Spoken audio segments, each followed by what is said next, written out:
Hello, this is episode 111 of Radio Free Humanity, the Marxist-Humanist podcast, coming to you from deep within capitalist society.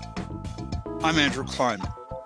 In the main segment of this episode, I'll be interviewing Rob Bryer about his new book, Accounting for Crises.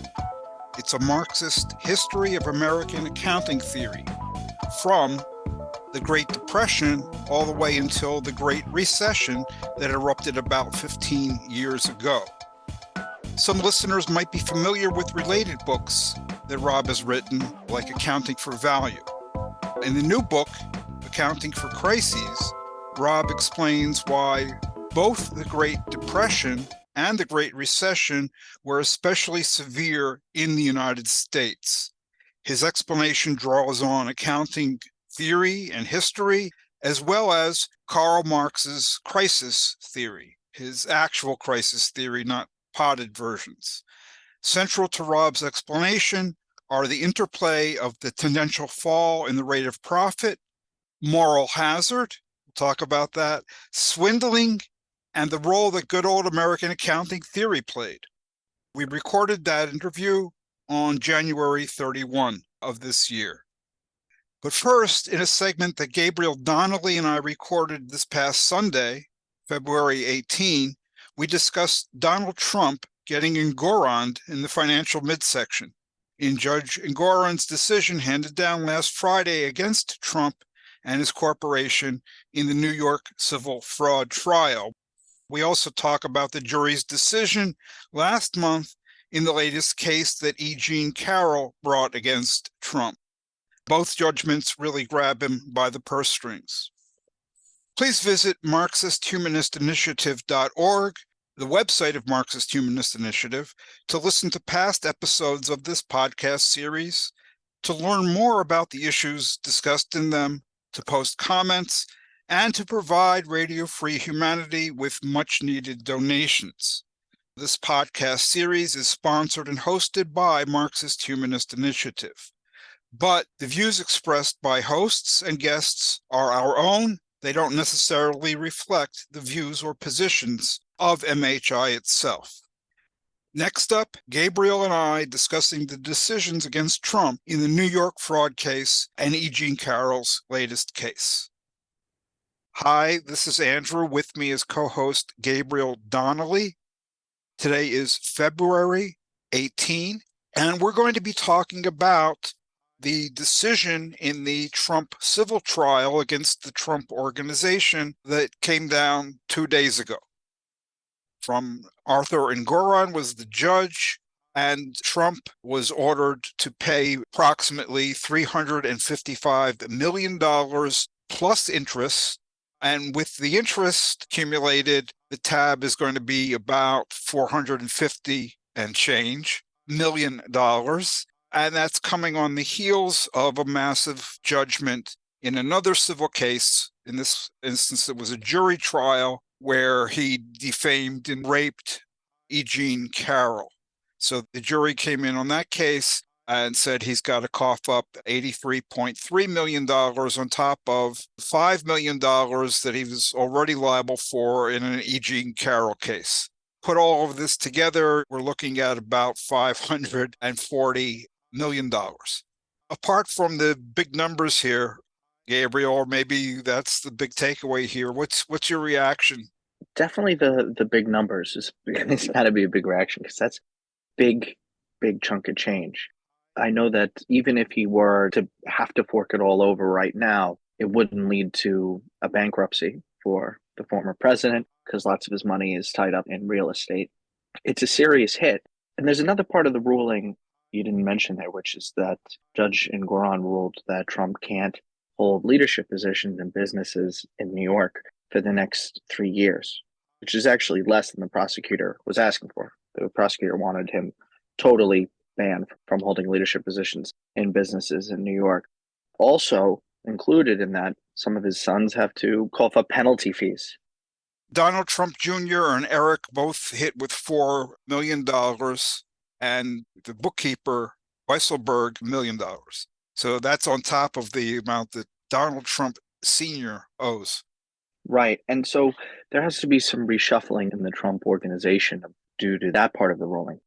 Now Trump's got two babysitters, so-called, two different people who are going to be overseeing all of the actions and potential actions of the Trump organization. So that, on top of the fact that the father and the sons can't do business anymore for 3 years or 2 years, the Trump organization is, as we know it, not any longer. It could come back, but it's hard to believe. I think we should give a little context for our listeners on what this case is about.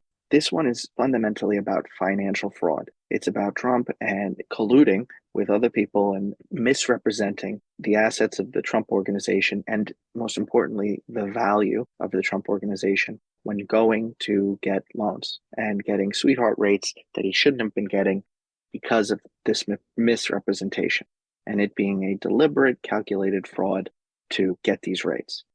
Fraud is just not good. It's just not good for anybody in the financial system. Yes, everybody else gets hurt when these people get loans at sweetheart rates because everybody else has to then pay more for loans than they otherwise would, and that makes prices higher and so forth. So it's not like this is victimless. I hear a lot. This is what everybody does. They're only going after him because he's Trump. And big part of me wants to say to that, yeah, so what? They should go after him because he's Trump. He deserves to be going after because he's Trump. The issue of, well, everybody does this, I'm always reminded of the part from Catch-22, the book Catch-22. One of the guys wants to get out of the army. Why? Because they're shooting at him. And people say, look, they're shooting at everybody. And he's like, why does that matter? Everybody does it. Yeah, why does that matter? It's still fraud. We need to have him be taking hits in every possible arena and be made to look exactly as fraudulent, criminal, small, petty, and powerless as he really is. Powerless, yeah, that's a big thing. That's a very big thing because that image of power and wealth and invincibility is key to his cult-like status. And the more he's on the defensive, the better. In this case, he really got in Goron. In this case, in the Eugene Carroll case, they grabbed him by the purse strings. When you're a judge and when you're a rape victim, they let you do that. You want a tic-tac? The judge said their complete lack of contrition and remorse borders on pathological, which I thought was a good way of summarizing it. The fact that these guys can't admit to what's going on doesn't indicate to the judge that they're going to stop the fraud. So the only other recourse for him is a big rolled up newspaper bopping them on the nose. Does this, together with the Eugene Carroll verdicts, does it bankrupt Trump? From what I can tell, no. I look at the numbers that Forbes put out, and they did an estimate of Trump's net worth, and it wasn't just a ballpark guess. It was broken down pretty finely into he owns this area of that building. It's not even the whole building. And on this property, he's got this kind of mortgage, so he owes that amount. So here's the value of what he owns here and here and here. Subtract what he owes with this loan and that loan there and there and there. And they came out to his net worth is about $2.6 billion. Cash is, though, 425 or so million. These judgments are more than that. And if he wants to appeal, as he obviously does, in New York State, he's got to put up the cash. So in a very short while, he's going to have to put up the cash and it'll be kept in escrow. And then he's never going to get it back, but he's going to fight, delay. He's taking a hit, big hit, more than 20% of everything he's got, and he doesn't have everything he needs in cash, so he's going to have to sell off some properties or whatever. Things are becoming tougher for him by the day. I mean, this is not yet justice, nowhere near it, but he's having a rougher and rougher time, and there are more civil cases coming down the pike in connection with January 6th. In the Capitol Police, who were injured and so forth, are bringing suit. Members of Congress bringing suit. So this is not the end of the civil cases against him. So he's having a tougher and tougher time. And the takeaway from that is, of course, he never gives in. There's never contrition. There's never remorse. It's all pathological. So he's going to fight, and he's going to fight to the death. He's running for president, and the reason he's running for president is he's running to stay out of prison, and he's running to reverse impending bankruptcy. Seeing some of the statements coming from the MAGA camp, it's looking like the more and more embattled he is, the more committed the people who are committed become to their sense of being under attack, of being isolated, of a great plot being against them. It just fuels their fire. I think the question comes down to those crucial independent voters. Do they see this and view it as political, or does it look bad for Trump? And I think all evidence is it just looks really bad for him. I think you're right. The only problem is when people say independent voters, well, 40% of the American public will say that they're independent. But almost all of that consists of people who either lean Democratic or lean Republican and are Democrat or Republican in all but name. These are people who just want to maintain a certain sense of independence. But in terms of ideology, who they vote for, there aren't that many independents. It's maybe 8 to 12% of the population that's actually swingy one way or the other. I think you're right that he's going to have a harder time with these swingy voters, but they're not a big part of the population. It's back to, when you talk about election prospects, it's back to this is a game of inches. I think at the end of the day, the cases you alluded to earlier, the most important ones are the January 6th cases. Those are the ones coming down, the various ones that you mentioned, the police officer one, which will really look bad for him with the non-Trumpist conservatives. And the Georgia case, he's trying to muddy the water and seems to be actually succeeding in muddying the water there in that case, because it's one of the worst ones they have against him. But there's a couple other January 6th related cases he's going to face leading up to, and in some cases right before the election, that are, it's hard to imagine him not emerging looking just completely worse after those. Hi, this is Andrew, and today is January 31, 2024, and this is Radio Free Humanity, the Marxist-Humanist podcast, coming to you from deep within capitalist society. With me today, I'm very pleased to have Rob Bryer, who is the author of Accounting for Crisis, a Marxist History of American Accounting Theory, circa 1929 to 2007. That's his newest book, just published. He's an emeritus professor of accounting at Warwick Business School, part of Warwick University in Coventry, United Kingdom. He's researched and taught accounting for over 40 years. His 2017 book was called Accounting for Value in Marx's Capital, The Invisible Hand. 2019, Accounting for Value in Marx's Capital, The Missing Link.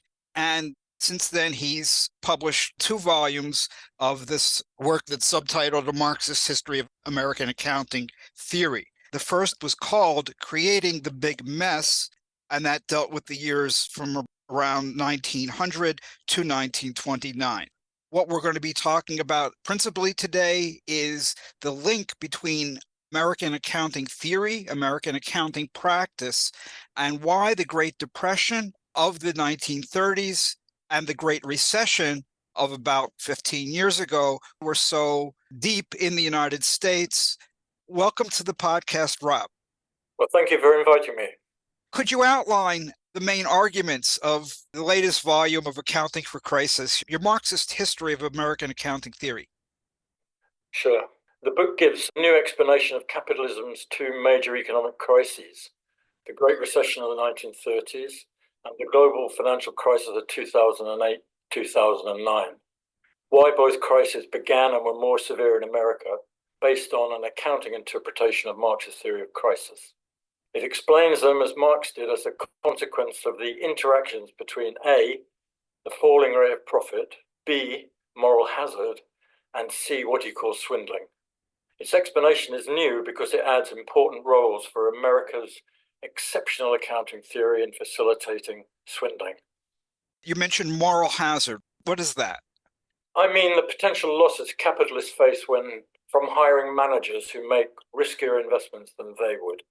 Managers are less risk-averse than owners because they are not personally liable for failures. Okay, thank you. Please continue. Crises' underlying cause, Marx argued, was capitalist accumulation, by which I argue he meant capitalist accounting control of accumulation, of productive investment. Understanding that capitalists control accumulation through accounting reveals A, how it creates the possibility of crises, and B, accounting theory's role in producing them by allowing management discretion in preparing published accounts. Falling rates of profit in the 1920s and again from the 1980s, I argue, encouraged management to use its discretion for accounting swindling, overstating profits and understating their risk, which facilitated and aggravated both crises. Why America was their epicenter is the conclusion to a long story. To tell it has required first articulating an accounting interpretation of Marxist theories of value, history, and crises, an interpretation that highlights the important roles played by accounting in the volumes of capital, particularly Marx's discovery that his theory of value explained capitalists' accounts. Second, it required using his theories to explain British and American accounting histories from the late 18th century to 2007. Accounting for Crises is the final volume of 4 books on Marx and accounting. My latest 2 books are contributions to what accounting scholars call critical accounting, showing that capitalist calculations are socially dysfunctional. The first of these 2 books, Creating the Big Mess, elaborates what I call Marxian accounting. Marxian accounting uses Marx's theory of value to explain late 19th century British accounting in detail. Its valuation principles, methods and practices which became required from the 1880s. During the 1920s, accounting theorists undermined America's late 19th century acceptance of British principles, creating what one leading authority called a big mess that many New York Stock Exchange companies exploited, swindling shareholders by manipulating published accounts. Accounting for Crises concludes these histories with an accounting interpretation of Marx's theory of crises and uses it and Marxian accounting to explain first the influence of accounting theory and practice on the 1920s stock market boom and the 1929 crash, and on the Great Depression and 1930s reforms, all in the context of a falling rate of profit. Second, it uses Marx's accounting to explain accounting theory's influence on the development of US GAAP. That means generally accepted accounting principles, from the 1930s to 2007. Third, it uses this history along with Marx's theory of crises to explain the accounting practices that, again, in the context of a falling rate of profit, facilitated what observers usually call the global financial crisis of 2008-2009. Accounting for Crises explains accounting theory's role in facilitating the financial crisis, the collapse of financial institutions and markets. But I agree with those, including you, who call the 2008-2009 economic crisis the Great Recession, and argue that its underlying cause was the falling rate of profit. This then is my challenge: to make the case to a non-accounting audience that accounting is centrally important in understanding Marx's capital and in the functioning of capitalism. And I am therefore very pleased to have this opportunity to give an executive summary of Accounting for Crises, an introduction to its theory, history, and main conclusions. You say that your accounting interpretation can help us to understand Marx's theory of crises. How does it do so? It follows and supports your interpretation and contradicts other leading critical interpretations, for example, by Simon Clarke and David Harvey, that claim Marx had no coherent theory of crises. Accounting helps understand it, as I said, because capitalist accounting control explains Marx's conclusion that crises' underlying cause is capitalist accumulation. Capitalist accumulation means expanding capital by reinvesting profit for more profit, advancing additional capital that must realize at least the general rate of profit, that is, society's total surplus value divided by its capital, what accountants call the required return on investment, ROI. My interpretation explains crises as the consequences of capitalist accounting control of individual capitals, using both what accountants call financial accounts, profit and loss accounts and balance sheets, and management accounts, budgets and cost controls, to control the circulation of capital to maximize the rate of profit, accountants' ROI. According to this interpretation, shareholders collectively control individual capitals using published financial accounts, which management has incentives to manipulate. Whereas to control the circulation of capital through production and circulation, management needs objective rate of profit accounts. So you're saying that companies' managers keep two sets of books, the public one and the real one.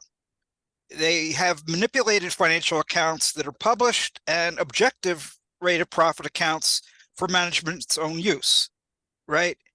And you said that management has incentives to manipulate the published financial accounts. What are these incentives and who are they trying to fool and why? Yes, management keeps two sets of books. Management's internal accounts are the basis of the financial accounts, but the rules for constructing them allow management discretion. Management has many incentives to use its discretion to manipulate published accounts, particularly to report growing profits and to avoid reporting losses. Among them are that large and growing profits, A, justify management's pay increases and earnings-based bonuses, B, allow corporations to raise more debt by increasing what analysts call EBITDA, earnings before interest, tax, and amortization, a key measure for creditors, and C, reporting increased profits can support or increase the corporation's share price. Management are fooling investors, swindling them. They know their accounting choices violate long-established capitalist principles, those first developed and enforced in late 19th century Britain, the same principles that underlie management's accounts today, which since the 1920s, I argue, accounting theory has undermined for the published financial accounts. Okay, so what's the problem? What's wrong with two sets of books? I mean, from management's point of view, it would seem to be a neat solution. It needs to know what's really going on, and it's keeping the shareholders from really knowing what's going on. Yeah, it's not a problem from the perspective of an individual company's management. It's a problem for capitalism. The company's shareholders are not in control of management, cannot hold it accountable for what shareholders call its stewardship of capital, for realized ROI. So individual capitals are out of control, and this, I argue, also contributes to crises. So you've said that you explain capitalist economic crises as the consequences of capitalists' accounting control of individual capitals, units of capital. On the face of it, Marx's theory of crises seems different. He never framed his explanation in that way. So how does your focus on capitalists' accounting control mesh with Marx's crisis theory as he himself presented it? It does so in two ways. First, accounting control to increase the rate of profit promotes capital-intensive investments to lower the cost of production by increasing labor productivity that Marx argued underlay his law of the tendential falling rate of profit, produces a tendency for the rate of profit to fall.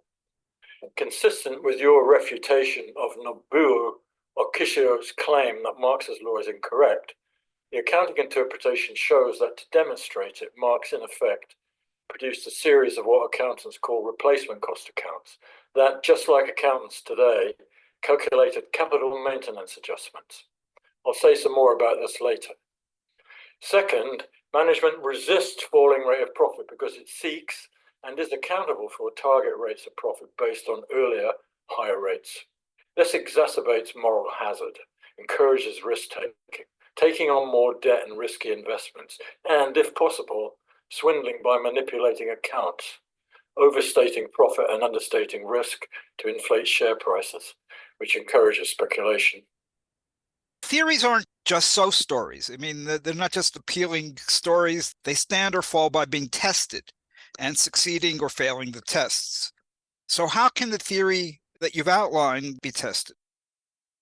Historians contest Marx's theory of crisis by investigating whether objective rate of profit accounts generated their possibility and whether manipulated published accounts facilitated and made them worse, which is my focus in accounting for crises. Okay, so we can test whether the objective internal management rate of profit accounts generated the possibility of crises, and the public manipulated accounts for the shareholders, facilitated the crises and made them worse. Yes, that's right. Marx didn't put it the same way you do, but you do argue that a theory of capitalist accounting control is present in Marx's crisis theory. Where in his crisis theory is there this theory of capitalist accounting control? Marx presented his theory of crises in 3 stages. First, towards the end of Volume 1, Marx presented his general law of capitalist accumulation, which accounting for crises interprets as workers' first accounting lesson in crises, explaining to them why wages and unemployment, the reserve army, are the dependent variables, and capitalist accumulation is the independent variable. I show in the first of the 4 books, Accounting for Value, that Marx's economic tableau is the profit and loss account of capitalist society, of capital in general, that Marx worked out using double-entry bookkeeping to correct and transcend Francois Quesnay's tableau. Based on Marx's economic tableau, Accounting for Crises constructs an accounting illustration of his general law in operation through time.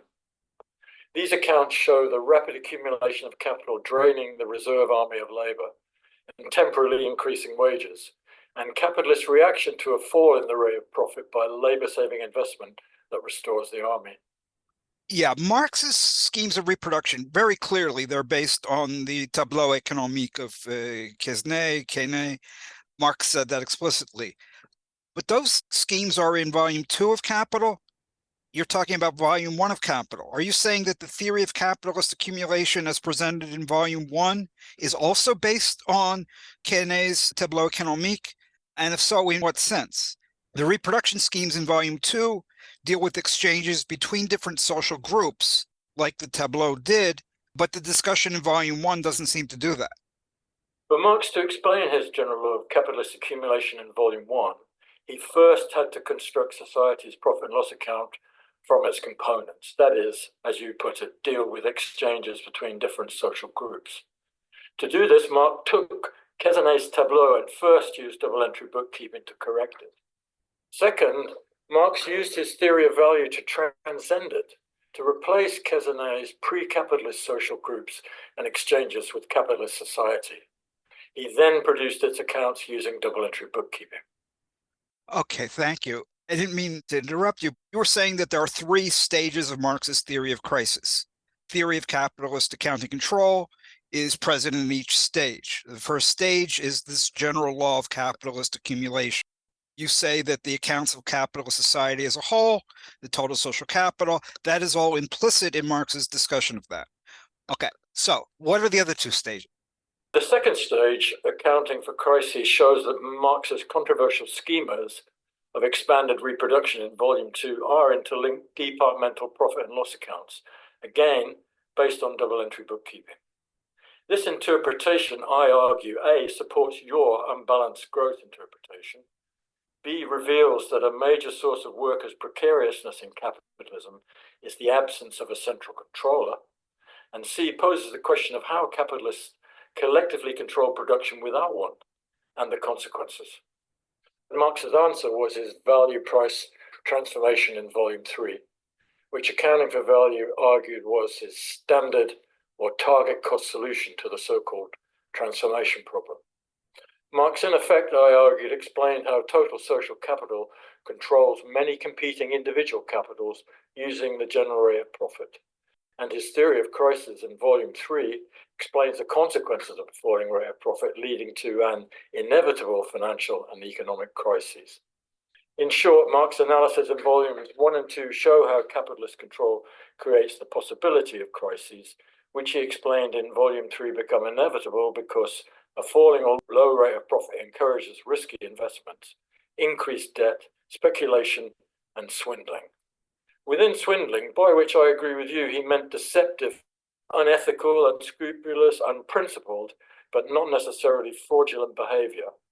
Marx included manipulating accounts.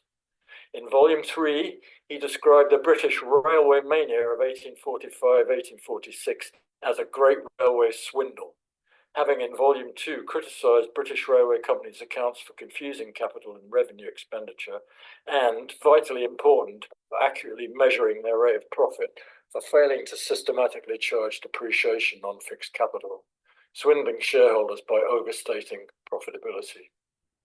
Yeah, my understanding is that in German, there's one word for this kind of swindling, and there's a distinct word for fraud. They're not confused the way we do it in English. But let me ask, how does this accounting-based swindling, deceiving shareholders by manipulating the accounts, how does that explain America's stock market crash in 1929, the boom that preceded it, and what were the roles of accounting theory in this? Having a functional accounting superstructure helps to explain why, from the 1860s, Britain had fewer financial crises and had no major economic crises. Consistent with Marx's theory that speculation and swindling would promote financial crises, but economic crises would be short because devaluing capital would promote recovery, from the mid-19th century, Britain developed what accountants called conservative accounting, that revealed whether management had maintained the capital in circulation. British accounting was explicitly not for speculators, and its conservative valuation rules, particularly lower of cost or market, enforced evaluation in a crisis. From the mid-19th century to the 1930s, America, by contrast, had legally unregulated accounting. And during the late 19th century, it had frequent financial crises, and then had the 1929 crash and the Great Depression. There, during the 1920s, framed by economist Irving Fisher's accounting theory, accounting theorists made British principles incoherent, producing what one of its leaders called a big mess. In what way did this grafting of Irving Fisher's theory onto British accounting principles create a big mess? And what was the nature of that mess? The basis of Fisher's accounting theory is not cost and realized profit, as it is for Marx and accountants, but present value, the claim that an asset's value is the discounted value of the expected cash flows, and its income or earnings is the net cash flow adjusted for changes in value, which is subjective. Accounting theories therefore use Fisher's theory to criticize British principles, which gave management discretion. Theorists proliferated accounting options and gave, as one accounting historian puts it, explanatory justifications for accepted procedure, excuses that management and accountants used to justify what they also called conservative accounting. But it was a unique American definition allowing the deliberate misstatement of assets and liabilities, which, along with other choices, allowed profit smoothing, swindling by overstating reported profits and understating their risk. In the context of a falling general rate of profit and historically low corporate rates, this big mess created an opportunity for accounting swindling because, for the first time, during the expansionary 1920s new era, when corporations raised unprecedented amounts of capital, the wealthy and middle classes purchased common stocks, risky equity shares, becoming and thinking of themselves as investors. In this context, Fisher's heavily promoted theory of investment, based on his accounting theory, became the popular wisdom, which had two major consequences. First, it justified valuing shares using reported earnings or income, which became the accepted nomenclature rather than profits, which encouraged management to manipulate earnings to increase share prices. Second, Fisher's theory legitimized what was actually speculation, buying shares in anticipation of price increases as investment, which traditionally had meant holding only established company shares for long-term dividends, by redefining speculation to mean investment. In these ways, Accounting for Crises argues, Fisher's accounting theory facilitated America's exceptional late 1920s stock market boom, and it goes on to argue that his theory also underlay the 1929 crash because loss of faith in the integrity of published earnings triggered it. And his theory's continuing influence aggravated the 1930s Great Depression, its depth and its length. So if I understand what you're saying, it's that accounting that's based on Irving Fisher's theory allows management to swindle shareholders, deceive them by manipulating accounts. But the shareholders weren't completely deceived. Ultimately, they didn't trust the published accounts. Eventually, enough of them didn't accept the rosy picture of future profits and the values of companies that the published accounts painted. And that led to the crash of 1929. And because Fisher's theory remained influential after that, published accounts remained untrustworthy. So the Great Depression in the US was deeper and longer lasting than it otherwise would have been the case. Have I gotten that right? Yes, shareholders were deceived during the boom by accounts that used the flexibility in Fisher's theory to report a rosy picture of smoothly growing profits, but also by the belief that they could extrapolate this growth into the future to value shares. Ultimately, as you say, shareholders didn't trust the published accounts, stopped believing in their integrity when it became clear in late 1929 that management had manipulated them. And this, I argue, caused the crash and explains its trajectory, its speed, depth, and length, not simply evidence that the rate of profit was falling. After the crash, due to Fisher's continuing, if now unacknowledged, influence over accountants and policymakers, it took until 1937 before the SEC used its powers to force management to give up exclusive control of accounts. To me, this is a new explanation of the Great Depression. Does it differ from other accounts that you've encountered, standard accounts of historians? And if so, how? Chapter 3 applies Marx's theory of crisis to the Great Collapse in America 1929 to 1932 and uses the accounting interpretation to evaluate historians and orthodox Marxists' explanation. Such as which historians, which orthodox Marxists are you referring to? The book evaluates the work of leading historians such as J.K. Galbraith and R.S. McIlvanney, but also many others. By orthodox Marxists, I mean such as Barron and Sweezy, but mostly I focus on a 1994 paper by James Devine. You take issue with their explanations.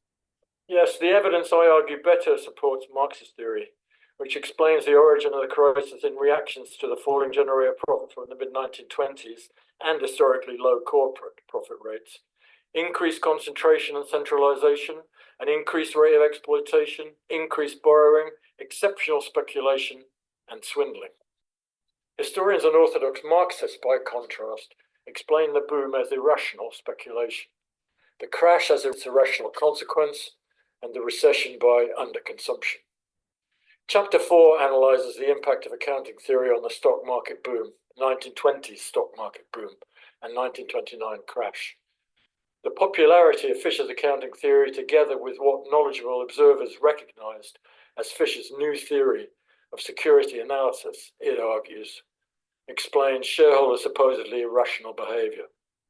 The new theory boosted the so-called speculative bubble by legitimating share valuation using reported earnings, on which the evidence shows investors fixated. And it argues that a loss of confidence in their integrity explains the 1929 crash. Investors were wrong in believing they could value shares using reported accounting earnings, but this does not mean they were irrational, because the repeated assertion that they could became the accepted wisdom, with unimpeachable intellectual foundations to the highly educated, the best advice money could buy. Many corporations reported sustained earnings growth during the later 1920s, which fell from mid-29, a trend which became clear in September 1929, and the stock market faltered. The S&P 500 index fell from 30.76 on 7th October 1929 to 20.3 by 11th November. Historians like J.K. Galbraith explain this turning point and the subsequent crash as an irrational exit. The evidence, however, supports the hypothesis that adding fear to uncertainty, in early October 1929, the realization dawned on sophisticated investors that the falling earnings figures could themselves not be trusted. I did not have the time to review the evidence here, but it shows that rather than irrationality, these two factors, slowing reported earnings growth and loss of faith in their integrity, caused the timing of the crash, just as their opposite had caused the boom. Okay, so you're saying that accounting played a role in creating the Great Depression. I believe you also say that it made it longer and deeper than it otherwise would have been, the way that accounting is practiced in the United States.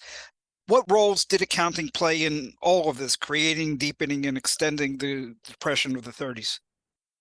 Well, first, it created the conditions for the Depression by fostering the boom, by overstating earnings and suppressing risk, which undermined management's accountability for capital, which allowed overinvestment, underconsumption, overproduction, and sectoral imbalances. Second, accounting deepened the Depression because during the crash, investors lost confidence in its integrity, and after the crash, management continued to be unaccountable, which fostered a continuing lack of investor confidence and underconsumption during the 1930s, insufficient demand by the wealthy and middle-class investors for consumption or investment. Third, accounting theory prolonged the Depression because although Fisher became unpopular after the crash and his name disappeared from public debate, his theory survived and hindered economic recovery because it fettered economic and accounting reform and the effective devaluation of capital. How did it do that? Well, first, the continuing influence of Fisher's theory during the 1930s reforms allowed management and the accounting profession to avoid government control of accounting in the Securities Acts of 1933 and 1934, which reformers saw as necessary for controlling big business. Second, it allowed the profession to reject the SEC's demands for uniformity, which allowed continued management discretion, which it used to avoid effective devaluation. That is, plant closures and asset disposals, and to overstate the rate of profit. Many corporations made large book write-downs, but usually against capital surplus, which avoided reporting losses. And by reducing future depreciation charges, the write-downs allowed them to report profits and recommence paying dividends. But the reality was little actual devaluation or destruction of capital, continuing overcapacity. Under pressure to restore investors' confidence and counter unions' demand that corporations open the books, in 1937, weary of resistance to uniformity, an exasperated SEC demanded that corporations produce conservative accounts, shift towards British conservatism. It forbade economic valuation, prohibited write-downs against capital, and threatened to specify accounting rules if the profession did not produce generally accepted accounting principles. In 1939, the profession gave its recently formed Committee on Accounting Procedure the task of writing and enforcing GAAP. But by the mid-1950s, it was clear they had failed. Yeah, let me just say, Rob mentioned the SEC. That's the Securities and Exchange Commission. That is the federal regulator of the stock market and other securities exchanges in the United States. Okay, so you were saying that the profession in 1939 gave a committee that had formed the task of writing and enforcing GAAP, the generally accepted accounting principles, but by the mid-1950s, it was clear that they had failed to do so. Why did they fail? They failed because although economic valuation was discredited, the alternative was vilified as Marx's cost theory of value, which it was implicitly. That was, of course, ideologically unacceptable, so Fisher's theory continued to frame accounting regulation from the late 1930s.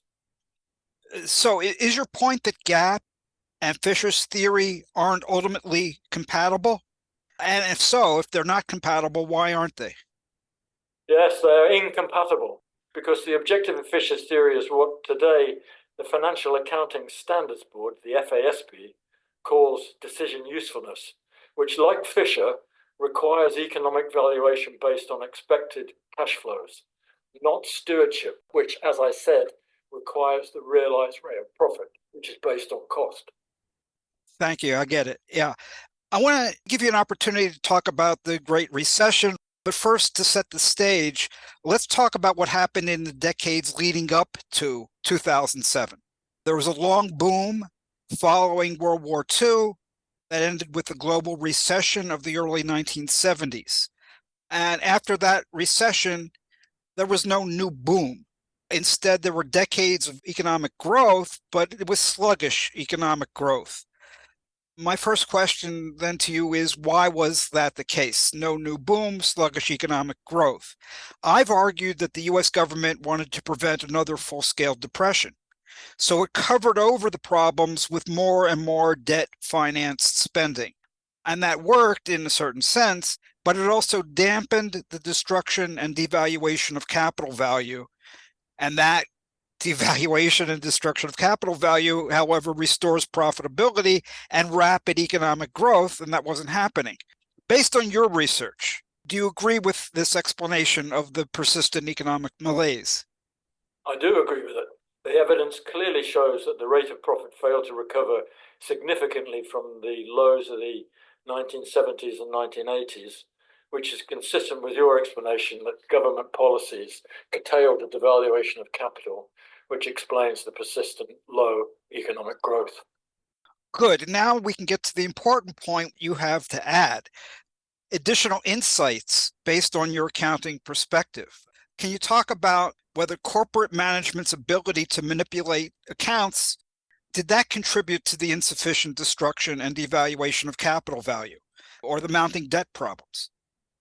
Chapter 6 supports your explanation by showing that during the 1970s and 1980s, management also wanted to prevent a second Great Depression, or at least to avoid the consequences of one for their own corporations, by resisting the necessary accounting for devaluation. One of accounting's most important roles is enforcing devaluation through requiring management to value all assets using what regulators call value to the owner or deprival value rules, which, like the insurance market, measures the economic loss incurred if an owner were deprived of an asset. The basis of those rules is replacement cost accounting. During the 1970s and 80s, management avoided these rules, avoided the destruction of capital by drawing on accounting theory to avoid, water down, and then ditch replacement cost accounting, which it allowed it to overstate profits and accumulate more debt. Can you give us a rough idea? First of all, the problems that management faced during that period, and second, how the accounting changes that management demanded helped it to address those problems, and how these solutions, so-called, exacerbated the long-term economic sluggishness. At the heart of management's problems was that although the replacement cost rate of profit fell to the early 1980s, high rates of inflation meant that its published historical cost accounts showed increasing profits. In the face of public criticism, wage demands, and to make the case for tax cuts, in the early 1970s, management agitated for what became popularly known as inflation accounting, to reduce reported profits, which prompted the so-called inflation accounting debate. Management generally wanted what accounting theorists called current purchasing power accounts, adjusting published historical cost accounts for general price inflation. But this would not enforce devaluation, which informed opinion agreed required replacement cost accounting and deprival value rules.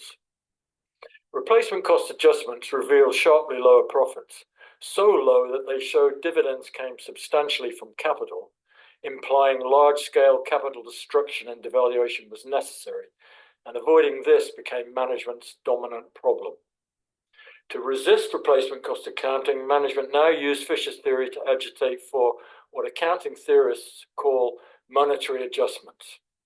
In the early 1980s, regulators eventually imposed what they called current cost accounting, which was based on replacement cost, but heeded management's demands by including monetary adjustments, which counteracted and camouflaged its effects.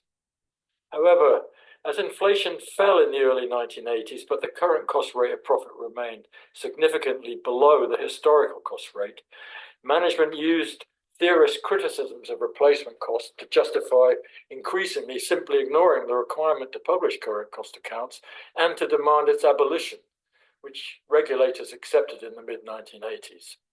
Accounting history therefore supports your argument that the rate of profit failed to recover to pre-1970s level because of insufficient devaluation of capital. It was in part, my history shows, because accounting theory allowed management to resist rigorously implementing replacement cost accounting, which would have been required from the early 1970s to enforce the necessary devaluation of capital and allowed management to ditch it before its work was finished. Right. So this is a very significant contribution in my view. I mean, what I had focused on was fiscal and monetary policy, government policy in preventing the full-scale destruction and devaluation of capital value. You're saying, look also at the companies themselves, the managements of the companies it was pulling in the same direction. They had their own self-interest. Exactly so. Okay, so let's turn to this Great Recession of about 15 years ago. As everybody recognized at the time, 2008, 2009, there was a lot of swindling that led to and aggravated the global financial crisis. But the Financial Accounting Standards Board, the FASB, began operating in the early 1970s. It was supposed to put accounting of public companies in the US on a sound footing. So what went wrong?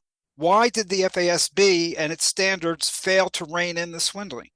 They failed because management's refusal to relinquish control of accounting caused the collapse of the accounting profession's standard-setting process, which lost credibility in the mid-1950s and did it again in the late 1960s. The FASB's primary aim from its creation in 1973 in response to the 1960s crisis was to produce what it called a conceptual framework to prevent another crisis by taking control of accounting choice from management. But resorting to Fisher's theory meant the profession's claimed victory was Pyrrhic, because within it, management retains discretion. The big hole is its definition of an asset, from which much follows. According to the FASB's Statement of Financial Accounting Concepts number 3, I quote, "Assets are probable future economic benefits obtained or controlled by a particular entity as a result of past transactions or events." The problems with the definition are first that it leaves open what exactly the entity controls. Is it A, the asset's underlying use values, or B, access to its future economic benefits, the ability in practice to obtain them?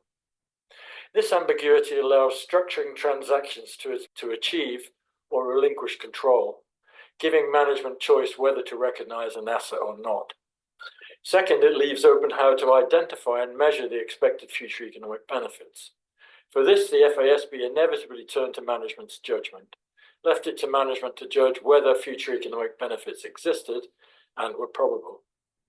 In Chapter 8, I examine how the FASB's asset definition allowed the proliferation of US bank securitization, SPEs, special purpose entities.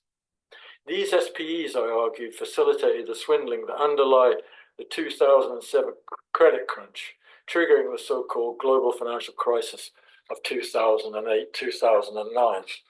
US GAAP allowed off-balance sheet accounting for securitization SPEs, allowing banks to remove mortgage debts from their balance sheets and keep the SPEs' liabilities off the balance sheet.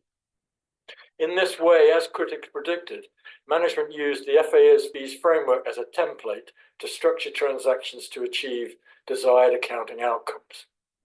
By justifying off-balance sheet accounting, the evidence shows accounting theory justified extensive swindling. You've talked about the 1920s all the way up really until the present day. What are the general lessons we can draw from your Marxist accounting history?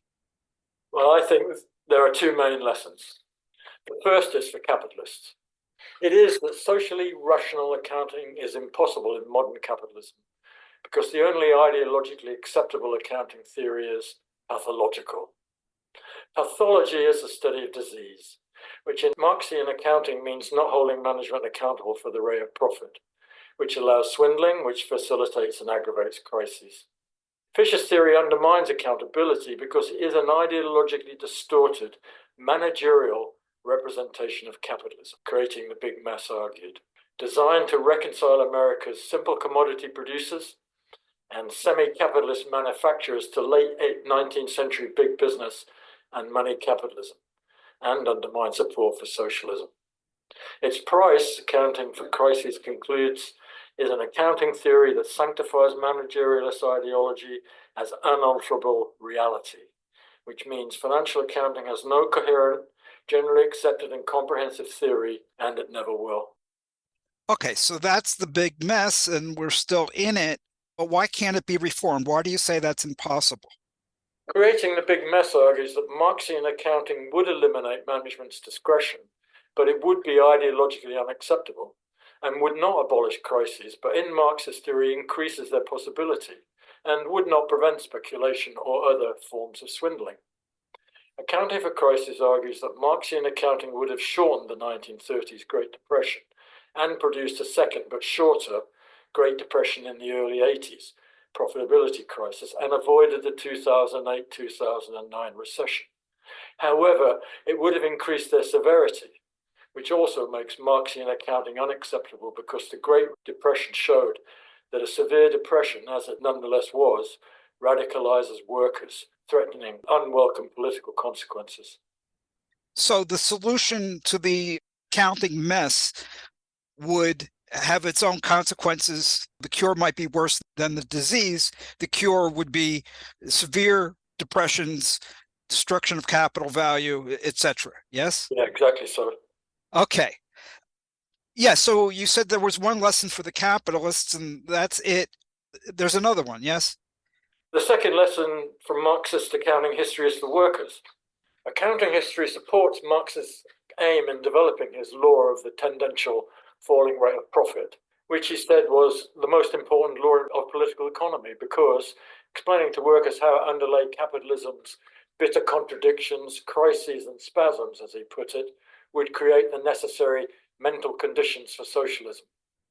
Workers should understand that Fisher's theory facilitates crises, but cloaks their reality, represents them as financial, preventable by reforms, misleading them, generations of reformers, radicals, and even many Marxists, rather than inevitable crises that society can eliminate only by replacing capitalism. Understanding Marxian accounting and the role of accounting theory in facilitating and aggravating crises should convince workers that a society in which rational accounting is impossible has outlived its usefulness. Demonstrating Marx's law to workers would be politically revolutionary because it would show them that capitalism's ability to deliver economic process is inherently limited. But one reason for worker indifference is that Marxists have often claimed it as false.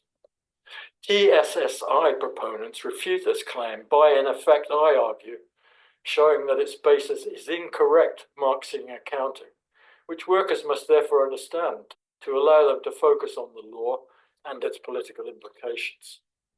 Some Marxists seek to demonstrate the law empirically and use it to explain crises, but these studies have generated controversies, and I have argued to deal with them also requires understanding Marxian accounting. Finally, perhaps the most important lesson is that while rational accounting is impossible within capitalism, a coherent, generally accepted, and comprehensive set of Marxian accounting standards for day one of socialism remains a possibility if Marxists take accounting seriously and if critical accountants take Marxist theory of history and capitalism seriously. Thank you. We could go on. I have so many questions, so much I would like to discuss with you, but we have a limited time for the podcast, so we're going to have to wrap up here. This has been episode 111 of Radio Free Humanity, the Marxist-Humanist podcast from deep within capitalist society. Thanks for listening. Please visit MHI's website, Marxist-Humanist-Initiative.org, to listen to other episodes, to learn more about the issues we discussed, to post comments, and to donate to the podcast series. Until next time, goodbye.